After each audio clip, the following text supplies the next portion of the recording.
Welcome back. Let's play Pillars of Eternity 2. Last time we docked in Queen's Berth and explored the region and took out Lord Admiral Imp. Got a piece of a map. There's also Salt in the Wound. Nera Bardado is worried that her younger brother Laro might be getting himself into trouble.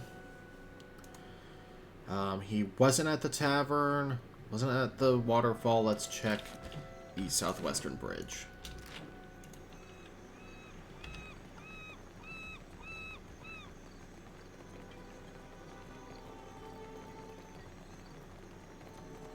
I need to be better at managing Adair's modes.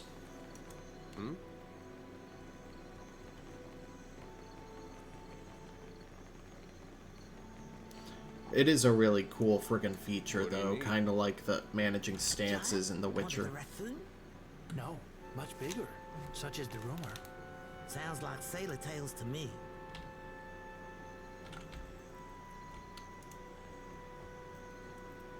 Company offices are always busy. I hope that means business is good. And we're talking about our buddy, Aethys. The map's, like, that scroll is very slow.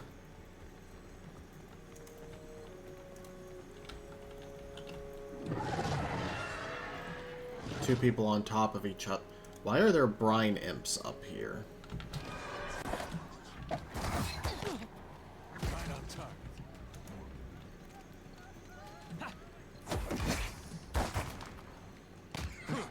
Captain, done and done. Watch me whirl. Gained minor reputation with Nekataka.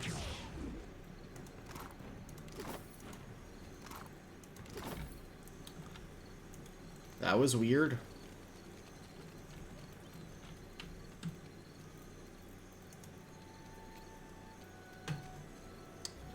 Feels as though there are more foreigners than Huan in the harbor these days.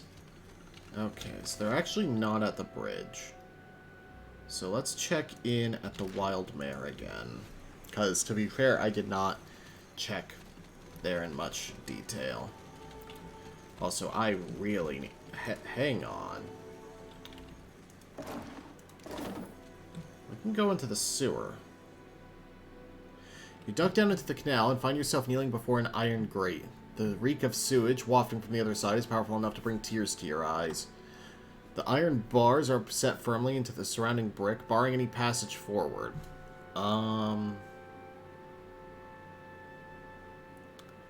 could, well, inspect the grate. The iron appears solid, but exposure to the elements has worn away the surrounding brickwork. Bars extend deeper than these evidence fractures, and prying the grate loose would take considerable effort. I do have a ridiculous might score. Just as you begin to doubt your own strength, one of the bars snaps free. You carefully squeeze through the opening, steeling yourself for what comes next. Oh, partial success. Constitution.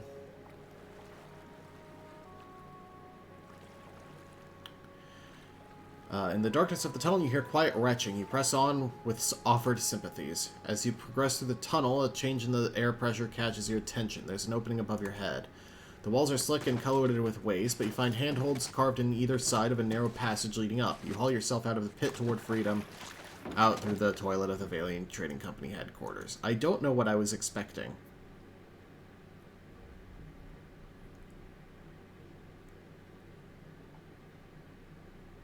I have no reason to be in here.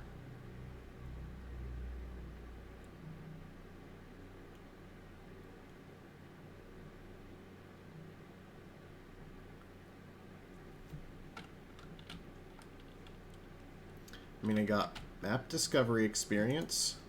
Lighting here makes for flattering reflection. Numerous guests appear to have carved their names into the wooden frame of this painting. Yeah, let's just go back. I guess I was expecting something closer to, like, the Baldur's Gate sewers. Which, thinking back, I never actually, like, completed. I just did, like, a quest there and went, that's enough. Because That's about the point of the game where I was like, I'm seeing little reason to actually be poking around.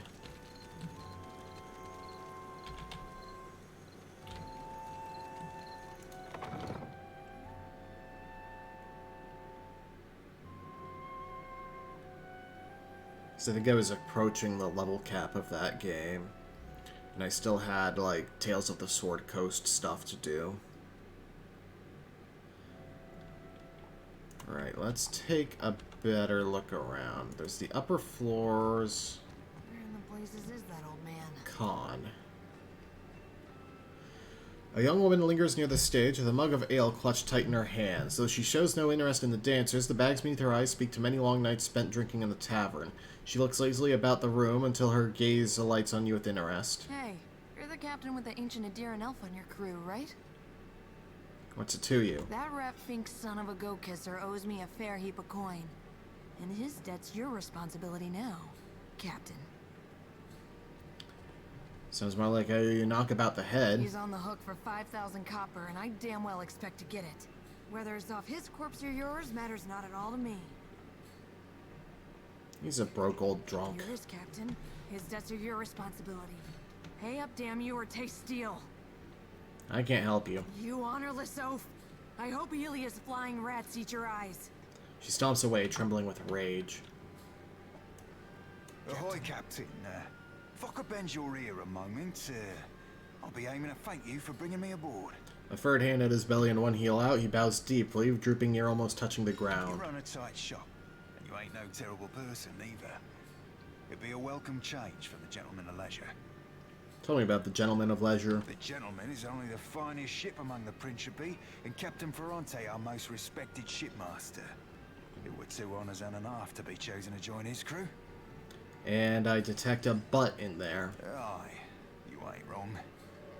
Joining the gentleman meant leaving the sorcerer. Leaving the only family I've ever known. Family? I never knew no kin till the sorcerer. They be my salt family.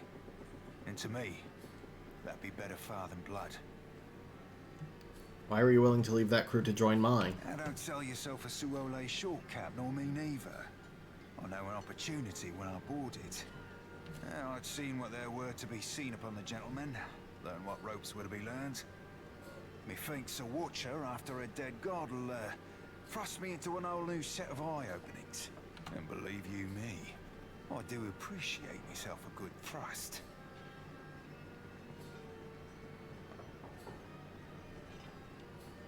I'm glad you're with me. I've a gift for you. This trinket be from one of the first ships I hunted. Malnage would have snatched it had I not found a perfect hiding spot. So where did you hide it? I know were I to tell you that, you mightn't want it no more. Surfing gives an innocent whistle while scratching his ass as subtly as one could scratch it. Just a jest, Cap. Nay, I tucked it away in my beard. Didn't wear braids back then, so my hair caught about everything from feathers to fish bones. Malnar shook me down for plunder after each raid. I figured out she wouldn't go nowhere near my beard. Said my face were like a saw-rip fetish. Why did Malnash treat you so badly? Rightly know for sure, Cap. Thought at first she wanted me. Lasses be that way sometimes, treating you worse the more they fancy you. Given she tried to get me killed twice within our first fortnight together, I thought mayhap she were in deepest love. Were you attracted to Malnash? Didn't fancy her in the least, but a man has needs. I figured at the time that she were as wet as any other lass. I figured I'd give her a whisper about what we might get down to in the old. Her answer were an unequivocal no, made with a sharpness. Might have been the closest I've ever been to death. Thank you for the gift, Seraphim. You be entirely welcome. Now, if you'll pardon me, I've roundabout reached my limit for sentiment. Gained an item, Cypher's Shackle. The woman who recently wore this shackle came from an enigmatic tribe of pale elves. Little is known about her people, save that at some point her village was sacked by roving slavers and she was taken to the Deadfire. Aboard the slave ship, she was compliant but silent. Her captors were horrified to discover the woman's mouth had been wired shut, presumably as a child. Then she touched their minds. He travels southward. Watch the sky. Uneased, the slavers fettered the woman's neck with an iron Audra shackle they reserved for captured ciphers and did their best to ignore her. When the ship arrived in the Deadfire, the slavers dropped anchor with several illicit merchant vessels to offload their kith cargo. When the woman was called to the auction block, she spoke to her imprisoners' minds despite the blinding collar. Aethys sneers. He will end it. Then she vanished. All that remained were the shackle. +1 constitution and resistance to dexterity afflictions.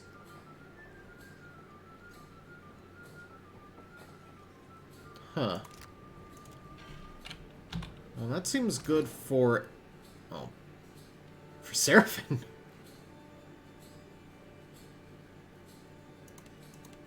I'm not being rude, I'm giving it to the appropriate person, you know?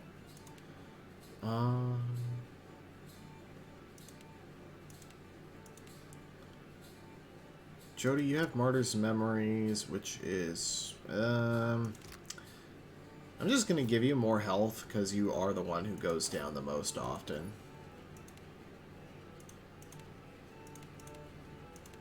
Oh, I'll give her a bad rap. While we're here, let's go ahead and Hail and stay. welcome to the Wild Mare, friend. A jovial man at the bar grins and motions you closer. His arms are corded with thick muscle and cross-hatched with scars. What can I do for you? Show me See that for anything sale. you like? Let me know. Oh, shoot, do you have anything interesting? No, just food and drink. Makes sense. +1 cast with all level 1 spells, +1 all skills. Okay, that's a very interesting buff. That's one thing I do like about the Pillars games. All the interims have unique buffs. Ahoy. Aye, aye. Captain Redora, Luca... Is Luca the one I need to look for? No, Laro. No, Luca is the bounty NPC.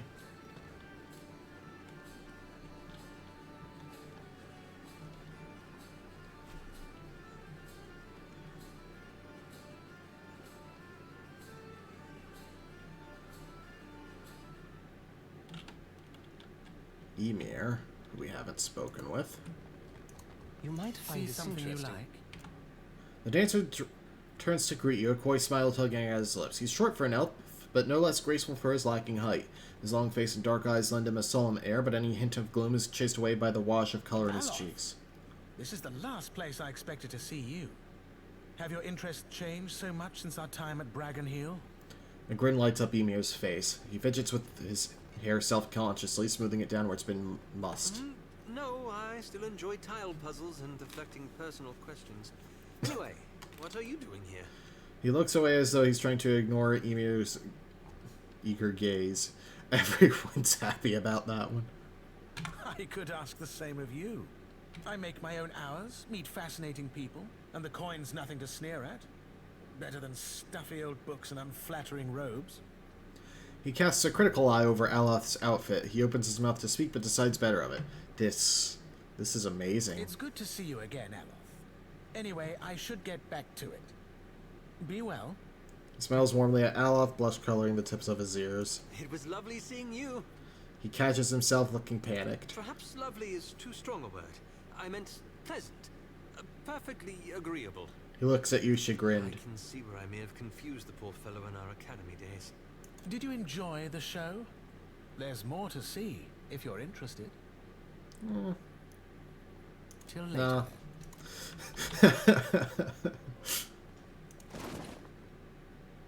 Plus 15% stride, +1 survival. Stride? How quickly a character can run in combat, higher scores cover... Oh, movement speed, literally. You don't have a belt. Makes the most sense for you. Scrolls and books. Analis. Or Enalis, maybe. A young woman reclines on the cushions, a hookah hose held delicately in one hand. Eyes closed, she sings to herself. Her voice is soft and inviting. She doesn't move when she hears you approach, but slowly opens her eyes with a lazy smile. Come, lay your head on my breast. I will read to you the work of my favorite poet, Skilber.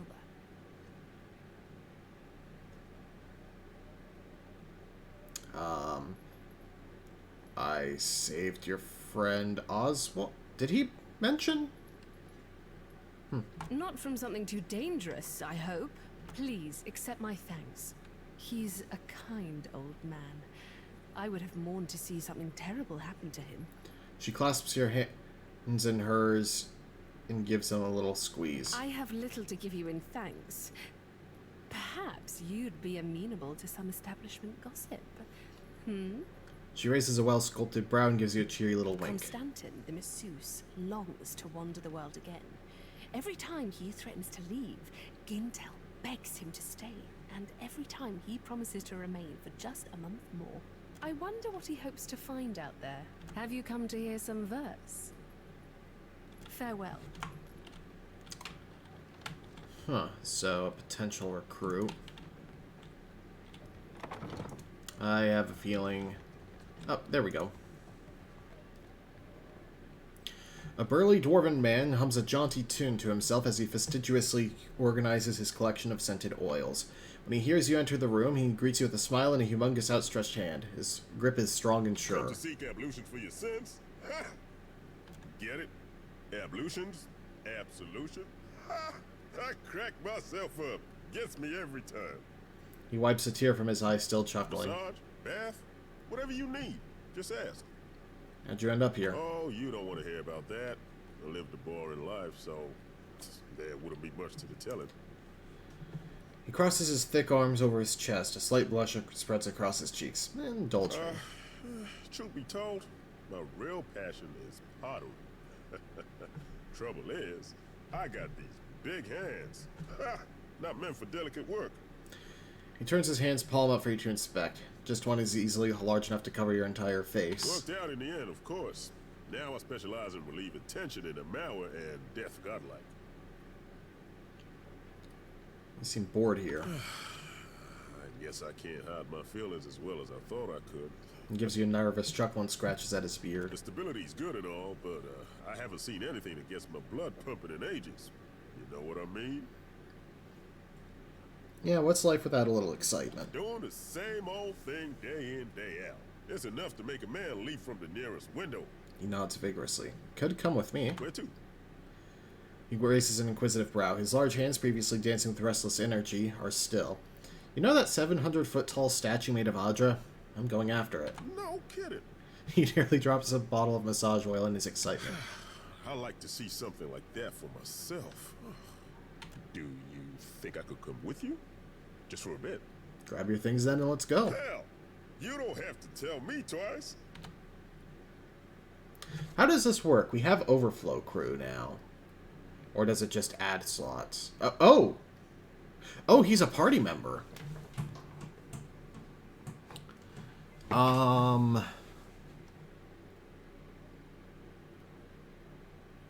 guess we'll take him as a chanter.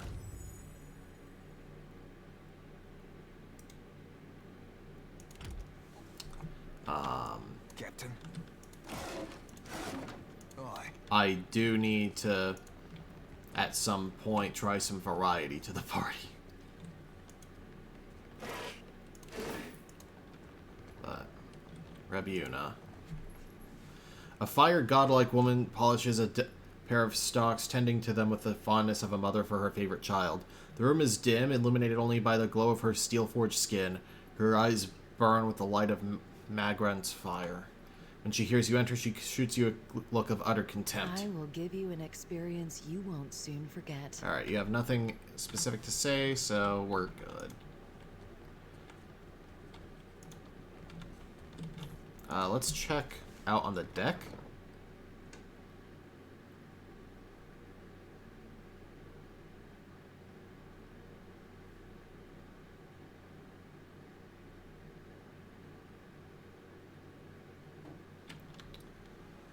You arrive on the Defiant. Okay. Laro, definitely not in the tavern or the Southwest Bridge, so behind the district's waterfall. Now that's something completely different.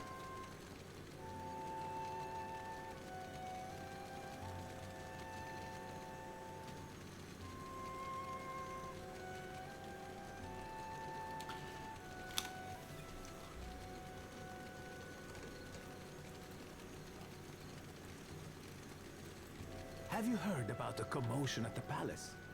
Of course. Something about Luminous Adra. A Someone's giant coming. made of Luminous Adra. All I know is that they're all at each other's throats up there.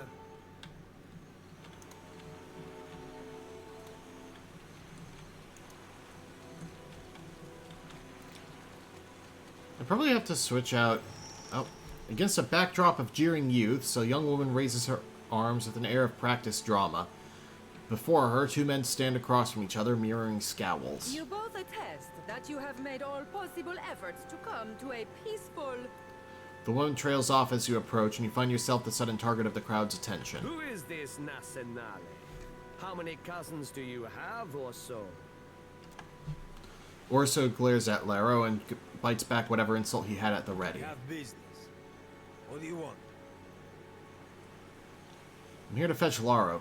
Nira is looking for him. A few chuckles arise from the bystanders, and Laro's face flushes with embarrassment. The family keeps you on a tight leash, Laro. Will getting impaled on a Valera blade prove something? What's your words of? You want the Juana to know we're dueling? My bad so to the tribals. We should be free to settle matters on Valiant terms. Orso glances in your direction with annoyance. Small wonder the old empire collapsed in civil strife, if this is the Valiant way. And how do your colonies fare at the end?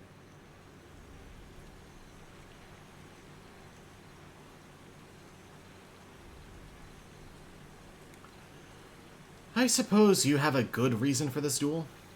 This street thug called my family a warren of corrupt inbreds. But is there a dung heap in all the world that does not have a little Valera cousin scratching through it? Laro opens his arms wide and smiles to the milling crowd. That wolf he calls mother would have us live out our days polishing Bardato silver.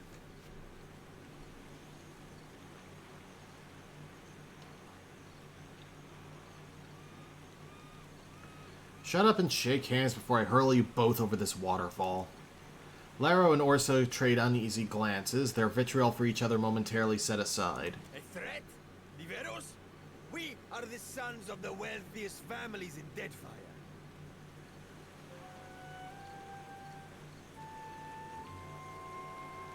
Keep talking and I'll draw your soul into the great beyond. Mill! Scatter! Laro whistles to his attendants and they break apart in a disorganized exodus from the scene. What? Where are you going, you stuffed shirt? Hey, wait! Orso and his comrades scramble to follow This suit. isn't over, you coward! You can't hide behind your corrupt mother forever. Orso leaves the arena in a hurry. I'm okay losing rep with the trading company. Investigate the ongoing feud. I don't care about the ongoing feud. And that's a higher level quest anyway.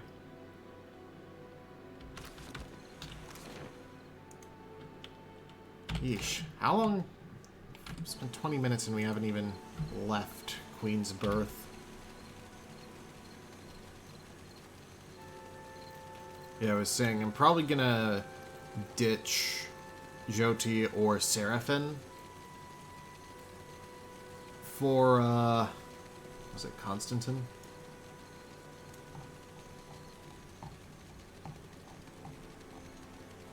Yeah, Constantine. Because being a chanter makes him a bard, I think. So it would be some support in place of having 3 physical DPS. Oh, what? Why is... Oh, because of how you leave matters. Jesus Christ. This is a big city.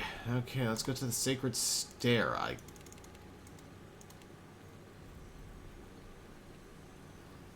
This is the way to leave the city overall.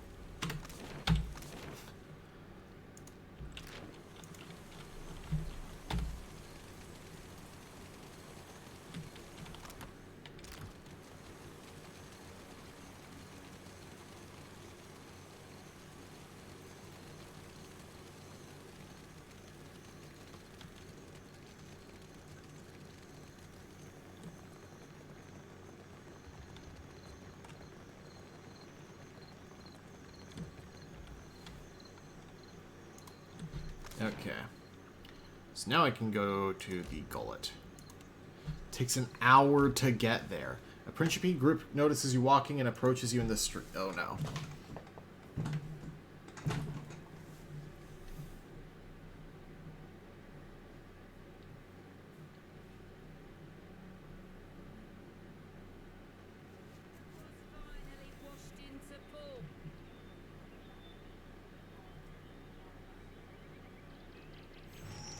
Seraphin stops as the other pirates approach, his fists balled. The heat of his anger flushes your skin, then seeps beneath, simmering your thoughts. Hold up, Cap. That be Malnage, the High Queen Sea Devil of the Deadfire herself, awaiting us like a shark in heat. Ahoy, Malnage. Captain, I've heard a mess and a half about you. Mostly good. Though I see your taste in company could use some refining. The Whirlin gestures to Seraphin with a smirk. Typical Malnage.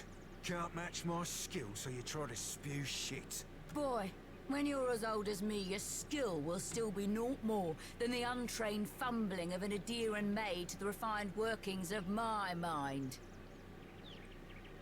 Are you two done posturing? I've got better things to do. I've heard about your run-ins with Captains Benweth and Ferrante. Meeting the old Principe seems like. Almost makes a girl green. The envy of missing the party. She grins, her mouth filled with sharp yellow teeth. I'm tracking a man by the name of Rimaro. Traitor to the cause. Rimaro ain't no traitor, you mind-blind sack of squid squirts. Seraphin growls, fists tight and fur bristling. You feel the anger coil around him and spill outward, and your vision begins to swim. Let the visions come. A sharp strike against your cheek, and your head hits the wood hard. The wet of something rolling down the back of your scalp, clumping in your fur, and Malnage standing over you, fists balled, a flash like thunder and copper in your mouth, and then an old man, eyes equal parts kindness and rage, hauling her back, shouting her down, turning to you, leaning in, the rage fleeing. The anger slides past, and your vision resolves into the Nekataka street. Captain, there'll be a bounty of some 4,000 pounds on Rimaro, quick or dead. I'd be willing to cut you 1/10 of that, here and now, if you give me any knowledge you might have stumbled across on your travels. We heard Romaro's on his way to Port Mage. Seraphin blinks at you, then spits out some muttered incentives to sell the lie, or invectives to sell the lie. Malnage's head cants to the side, and she slowly shakes it. Yeah, we're worth a try, Cap. He shrugs. Careful, Watcher. You don't want to go making yourself an enemy of the Principe Sen Patrena. Anyone aids our enemies shares their fate, you know? Fare thee well, Captain. See you around, Seraphin.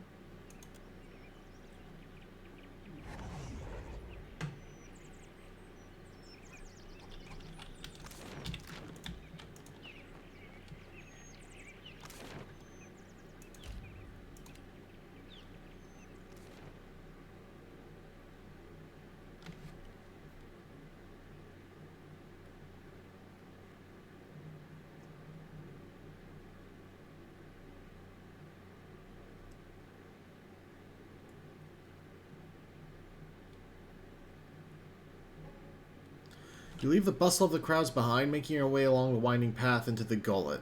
For a time, the path ascends the mountain. Even so, the cramped walls and rundown Huana buildings closing around you, obscuring your view. You come to a dark passage cutting through the mountain, just wide enough to accommodate a wagon. The path here descends steadily into the rock face. After a lengthy journey through the dimly lit tunnel, you've come to the gates of the gullet. The stench hits you first. A foul mixture of rot, stale air, and bodily odors. You noticed a guardsman pushing a cart heaped high with moldering food, which must account for some of the smell. Ahead, the homes of the gullet emerge as a collection of lights amid the darkness. You hear the rush of the water below, and a frigid breeze wafts up from the unseen depths like an exhalation. Please, I did nothing. You see a man being dragged along a rickety boardwalk toward a rusty cage that swings over the abyss. He strains against the guard's grip. The guard delivers a savage backhand. Enough. Or do you wish to consign her to the old city as well? The warrior casts a meaningful glance at a woman standing a short distance away. Let him go. She screams at the guards, but she doesn't dare approach. The man notices her, and his face lights up with shame. Mia, I'm sorry. Your tongue flops like a dying fish. I tire and stink. Lower him down.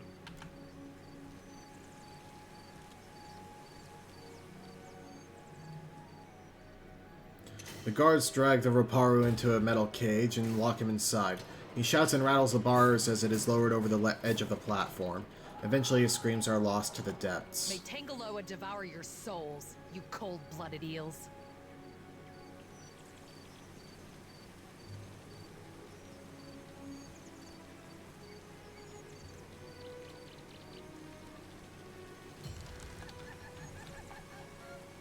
Your task, all aboard.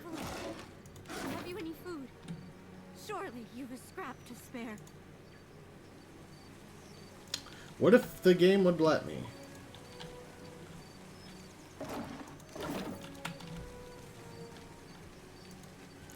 Sweet incense masks the odor of the offerings, rotten fruit and spoiled fish. So there's the Narrows there, Pitley's Sanctuary, Inoi's home, Stellis' home, Biha's home, Refuse Pile, Old City Lift, Nekataka, the Hole.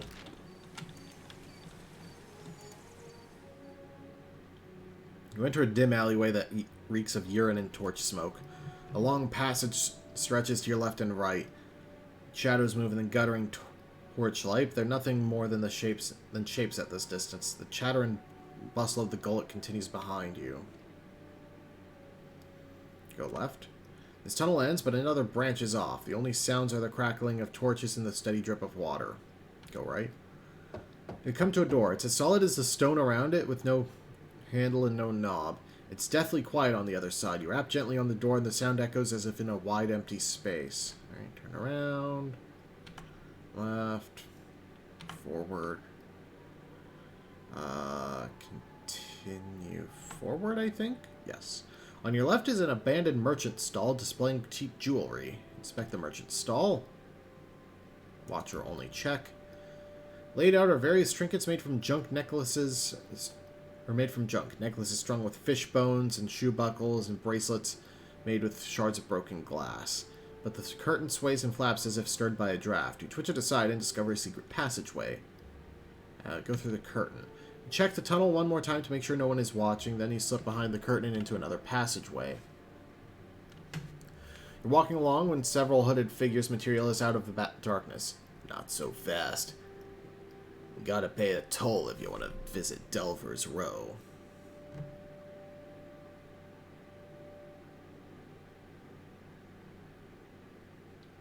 Last time I came through, there was a man with a scar. I paid him. I shrug and stand aside. Nice. Okay. I'm gonna continue going this way first. Smell something foul further down the tunnel, the stench of loose bowels and the metallic tainting of blood. At the end of the tunnel, you find a body slumped against the wall. Stab wounds rend the corpse's flesh and clothes, and its arms and knees twist at unnatural angles. Search the body. You find a small note stuffed in the dead man's pockets. Ulog. There's a new shipment for your Roparu friends waiting near the lift in Delver's Row. Come get the food before the cave stink rots it. Your mad Captain Morena. P.S. Give the old man my regards. Put an extra koiki in there, just for him. P.P.S. Don't say I never done anything nice.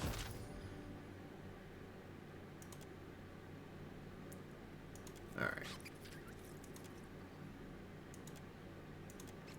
I go right. Forward. Passage opens into a large cavern. Below you, ramshackle buildings crowd together like broken teeth. A maze of streets winds between them, some barely wide enough for two to pass abreast. And yet throngs of people fill the narrow streets and tiny plazas, their voices rising with the smoke of hundreds of torches. Explore the neighborhood. You pick your way down the worn, uneven stairs and descend into the hubbub below. Huana men, women, and children surround you, all laughing, haggling, and quarreling over one another. You notice a few foreign faces, Valians, Adirans, and even a few Rawatayans slipping through the crowd. A heady mixture of frying fish, unwashed bodies, and accumulated refuse permeates the air. You find yourself in the middle of a shop-lined street, packed shoulder to shoulder with the people around you. You can barely move. But you know how pickpockets operate. You keep your hands over your valuables. As a passerby brushes against you, you feel a hand reach for your purse. You grab its wrist and pull the thief toward you. Before you is a Huana child. Her eyes are wide with terror. Teach the child better technique. She's wary at first, but she slowly draws closer as she watches your quick practiced movements. With your encouragement, she mimics your deft maneuvers. She does quite well. She thanks you with a mischievous smile and turns to go. The child disappears among the crowd. Continue exploring. Nothing of relevance catches your attention this time. Oh. You pass a busy stall where a man serves murk brew in chipped shells. A rich, nutty aroma rises on the plumes of steam. You hear a gasp of surprise behind you and see a small group of people huddled together, chattering. Listen in. An elderly man shakes his head. Any with eyes can see they do not build ports for our sake, yet the queen allowed their fort in the city. The woman next to him clucks, Akira. That palace is so high, even her head is in the clouds. Another man shrugs. At least the Rawatayans will drive the other foreigners away. They make too much trouble for the other tribes. Then they flee and crowd us here. Yep, there's murmur and agreement. Before you can hear more, the teeming masses sweep you further down the street. You come across a corner where a pair of thugs, a man and a woman, have surrounded a Huana man. He has a pot-bellied and nervous expression, and he's backed himself as far into the corner as he can. The thugs advance. It's an exchange. You pay us, and we don't hurt you.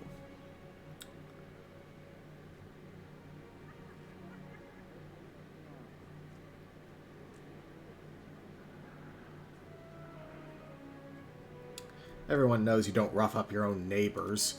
The thugs consider your words and nod. She's right. Let's head for the surface. Plenty of money floating around the bathhouse.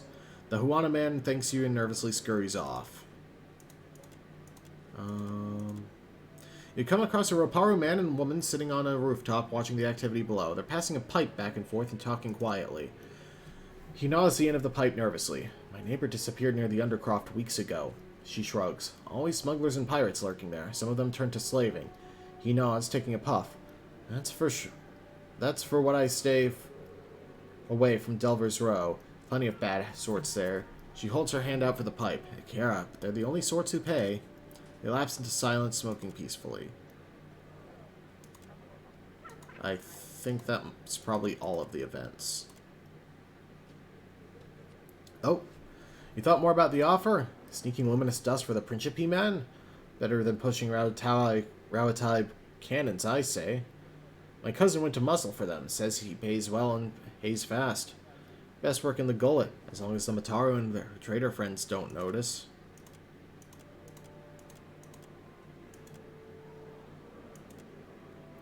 Amira's winds blow sweet for you. No winds down here. You got to dig. Always the good stuff gets buried by scraps, Akira.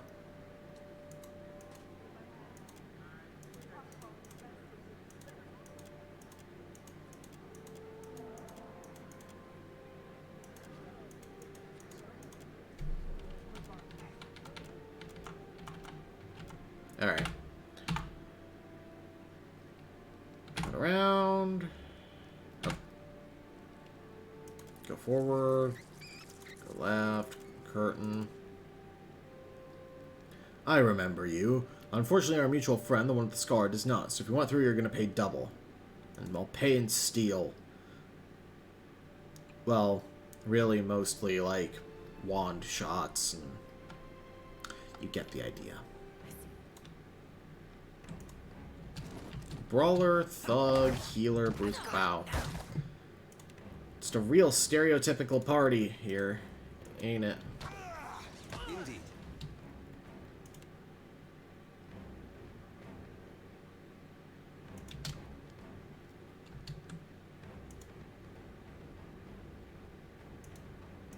You go engage the healer. Sounds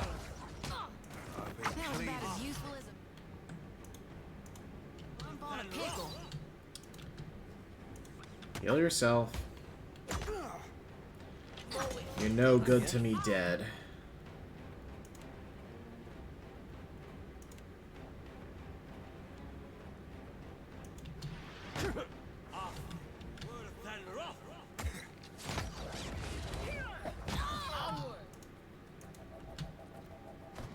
Watch me work. This thing isn't doing the job.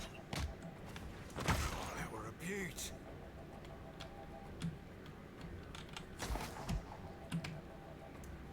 Lost reputation with Delver's Row. I shall.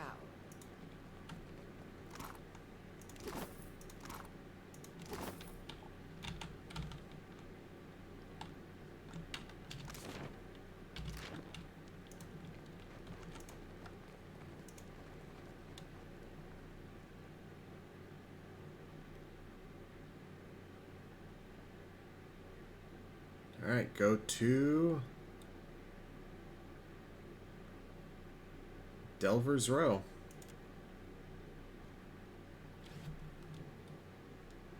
Like a mini text dungeon. That was interesting / weird.